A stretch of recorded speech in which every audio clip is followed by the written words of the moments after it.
Good afternoon from Bali, everyone. It's Annie Feminine from hearthealthbrainhealth.com, encouraging healthy grieving and mindful actions. Today is the first day of May. It is the first day of Mental Health Awareness Month this year. And I thought I'd start with a quotation by Haig today. This one says, "Mental health problems don't define who you are. They are something you experience. You walk in the rain and you feel the rain, but you are not the rain." I find this so useful to focus on because so many people that I know have spoken to me this way, and probably you have heard it, and perhaps you might speak this way yourself, or you might be experiencing something and you'll say, "I am that," or "I have that," or "I am anxious." I hear a lot of "I am depressed," "I am worried," "I am exhausted," "I'm so disappointed." And we can say those things, but then we take on that energy as if that's what we're limited by. And honestly, we are so much more than that. So if I say I am anxious or I am depressed, which is, again, I would say that in our world, those are two of the experiences that are happening quite a bit all around the world. And this happens in offices, this happens in homes, and it happens in healthcare. And this includes healthcare professionals themselves. And some healthcare professionals may never actually acknowledge that to another, but when we sit with ourselves, we understand that many times we do speak this way to ourselves. Even if we don't speak to a healthcare practitioner about this, we might be saying it to ourselves. And those of you who know me know that I love working with language and understanding that even the language of "I am this," if we can say, "I am not so happy today," "I am not so uplifted today," "I am less than comfortable today," whichever way. Now, that sounds so mild, doesn't it, when I want to really say "I am angry" or "I am frustrated," or that sort of idea. We got used to that, and of course the brain remembers what those words mean. And as we consciously are aware that, oh, this is how I feel, this is how this mind feels, we can change it to "this is how this mind feels, this is how my emotions feel."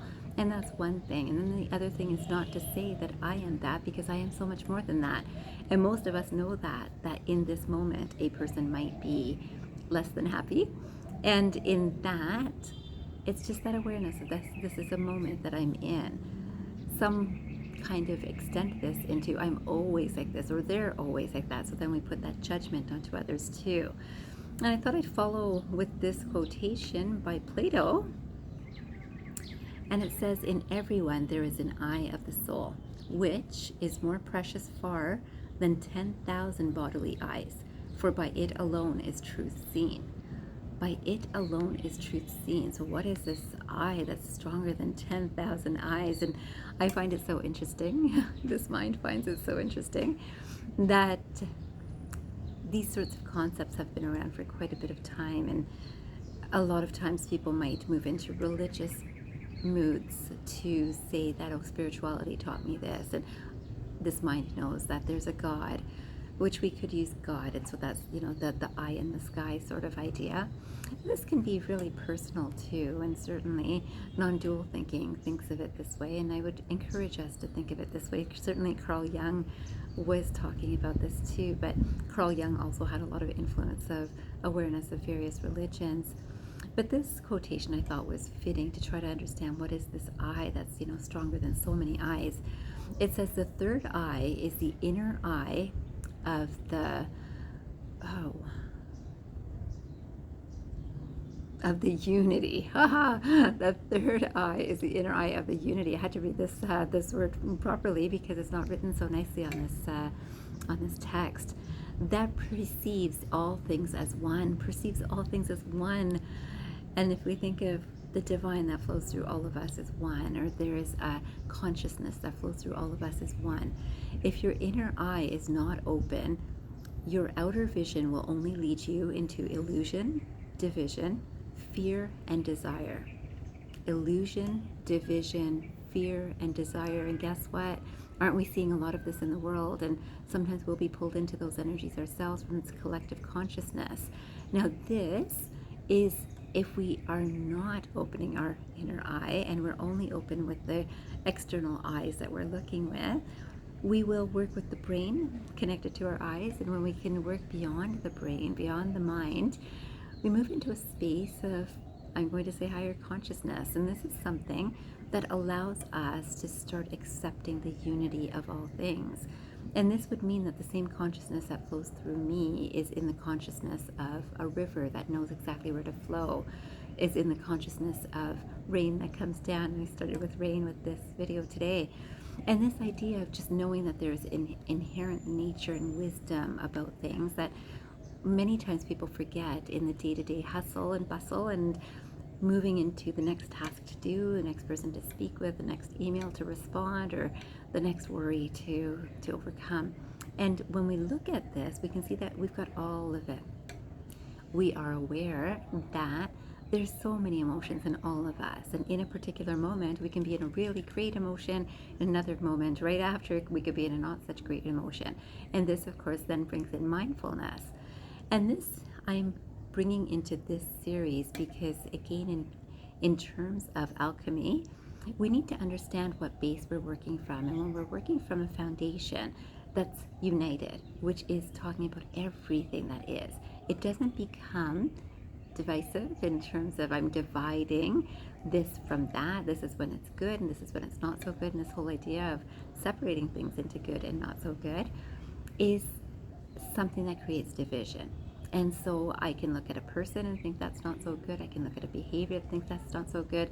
I can look at anything and think it's not so good. Weather, I can say, oh, winter's not so good because I don't love weather. The weather of winter, I should say. I do love weather. But I can say we all have our likes and dislikes, and unless we move beyond the likes and dislikes and recognize the value of everything and the unity, because if we didn't have different weather patterns, things wouldn't grow. Of course, the sun wouldn't rise, wouldn't be allowing things to grow, and of course the sun goes down to then bring nutrients to foods through the moon in the evening. So all of these ideas of this unity consciousness, really important. And then this idea of what do we do in healthcare? Aren't we talking about one concern after another with our our client base? And it's not only healthcare, it is again every single industry is talking about this is the concern right now, this is what we have to get through, this will be the next thing, or this is the next thing, or this was the last thing. And being in this moment, this present moment, if we have the energy of understanding that lots of things are happening right now and we're focusing on this, perfect.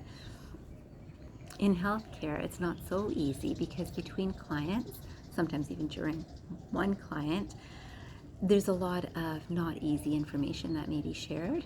And then we're also carrying that energy. And so that means that a lot of times clients leave in the same energy that they came, even though they might have a prescription or they might have had a little bit of a lighter heart because they got to speak with someone. And then where is the practitioner then? Because the next moment is the next client. And so to be aware that I keep myself steady and stable requires an understanding of the unity. So not even separating, oh, that's what that patient is going through, or that patient's very depressed. All those language of things that we do in healthcare, of putting a label on, oh, that's a cancer patient I just saw, that's a blood pressure patient I just saw. In terms of people that we know, we might say, oh, that's the Chinese friend I have, that's the Asian friend I have, that's the neighbor that I have. And if we just say that's the soul that I met and they're going through a not easy time, much easier for ourselves to stay centered in that too, because it doesn't lean towards one thing or not, it doesn't lean towards something good or something not so good. It's just, it is what it is. And that's a wonderful thing. And we can say that we feel wonderful, that's great, in this moment. Or we can say that I don't feel so wonderful in this moment. That helps us rebalance for the next client to see. And then it's about remembering what we'd like to do, because, you know, I believe that we move into healthcare, and this could be, again, a parent towards the healthcare of her child just to stay healthy, or it could be in a healthcare practice. It could be in an office from a CEO to the employees or their team. But the intention is to lift each other, because when we're lifting each other, we actually do help all of the work flow much more easily, whether from ourselves or with others. And so I thought I would finish with this quotation, which I don't have an author for, but it says, it's all about lifting others' spirits, the good medicine we all have within us. It's all about lifting others' spirits. Isn't that interesting? Now, this wasn't specific for healthcare, but we can see that most of the time people have moved more into ego-based responses, as though that didn't make me feel very good, or I don't really like that person, so it's very much about me. Did that make me feel good? Did they make me feel good? I'm not looking at did I help them feel good. And if we got into this pattern of lifting each other's spirits, we just do it naturally. In healthcare, it is part of our responsibility. And again, so many people have become so serious, and myself too. It's very easy to get serious when we hear about something that's really not easy for another person. And then we can recognize how much healing power there is in lightheartedness, in smiling, in laughing, and actually being in the space of good humor with our clients for their good humors in terms of bodily fluids. And you know this, if any of you know the history of medicines and how we talked about four humors in the body and that sort of idea, that was where that joke came from. In that, if I was to think about the most important value that I believe I ever have given, do give, intend to give, I certainly do give now, is my lighthearted approach to healthcare. And yes, believe me, I've cried with patients, I have worried with patients, I've been concerned with patients, I've been not so happy with patients when patients are not so happy. So all of these words, again, recognizing that I myself have felt all of the things that my clients have felt in the times that have been not so easy for them. Then remembering who I am, it's not the mask to wear. I can talk about this is really not an easy situation you're in, but if I fall into the exact same energy that my client is in, I will not lift their spirits. And so that truth I can speak. I can speak with kind language, I can speak with a smile, I can speak with compassion, integrity, not smile laughing at a person, smile as in you're going to be okay, and they will. Though being okay does not mean they're going to be healed, and it doesn't mean that they're going to not be healed. It's just they're okay in this moment, they're okay. And if we can stay in this moment, we give a lot more value to our clients. And so I thought today, because I'm kind of in this humor mode, I thought I have to share just a little joke because it's about alignment. And I just thought, it's so often that Hanifa makes not so funny jokes in some people's eyes. And this is kind of the puns that I love. But it says here, I told my chiropractor that my spine was already in alignment, but he proved me wrong. Now I stand corrected.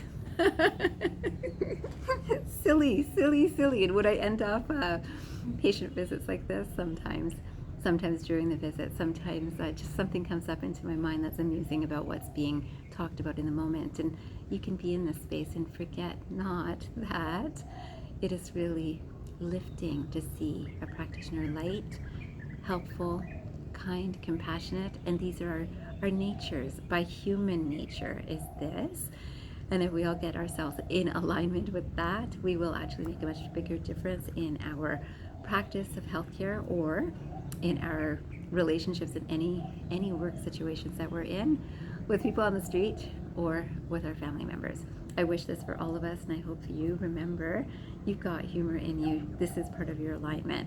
You've got this lightheartedness. I wish this for all of us today and always, and I hope you remember, transform your mind and transform your life. Have a great day or night.